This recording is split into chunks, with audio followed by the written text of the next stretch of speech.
Welcome to TPN Telugu 24 news channel. ప్రధాని పదవికి మోదీ రాజీనామా, రాష్ట్రపతి ఆమోదం. జూన్ 8న మళ్లీ ప్రమాణ స్వీకారం. త్వరలోనే 17వ లోక్సభ పదవీకాలం ముగియనున్న నేపథ్యంలో ప్రధాని మోదీ తన పదవికి రాజీనామా చేశారు. లోక్సభ ఎన్నికల్లో ఎన్డీఏ కూటమి విజయం సాధించడంతో మోదీ జూన్ 8న మూడోసారి ప్రధానమంత్రిగా ప్రమాణ స్వీకారం చేసే అవకాశం ఉంది. మోదీ ప్రధాని పదవికి రాజీనామా చేసిన నేపథ్యంలో ఇండియా పీఎం అనే పదం గూగుల్ టాప్ ట్రెండ్లో ఒకటిగా నిలిచింది. బుధవారం మధ్యాహ్నం ఢిల్లీలోని రాష్ట్రపతి భవన్కు వెళ్లిన ప్రధాని మోదీ రాష్ట్రపతి ద్రౌపది ముర్మును కలిసి తన రాజీనామా లేఖనిచ్చారు.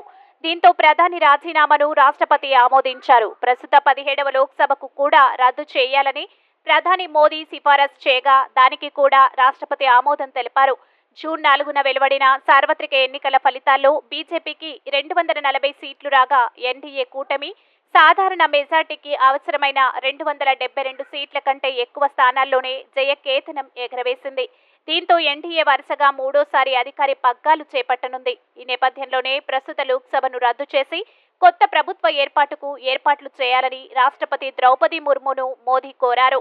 అయితే ప్రస్తుత లోక్సభ పదవీకాలం జూన్ 16వ తేదీతో ముగియనుంది. అంతకుముందు ప్రధానమంత్రి నరేంద్ర మోదీ నివాసంలో భేటీ అయిన కేంద్ర మంత్రి మండలి 17వ లోక్సభకు రద్దుకు సిఫారసు చేసింది. మరోవైపు మూడోసారి ప్రధానమంత్రిగా నరేంద్ర మోదీ ప్రమాణ స్వీకారం చేసేందుకు ఏర్పాట్లు కూడా జరుగుతున్నాయి. ఈ నెల 8వ తేదీన ఢిల్లీలోని కర్తవ్య పథ్లో నరేంద్ర మోదీ ప్రమాణ స్వీకారం చేయనున్నట్లు సంబంధిత వర్గాల ద్వారా తెలుస్తోంది.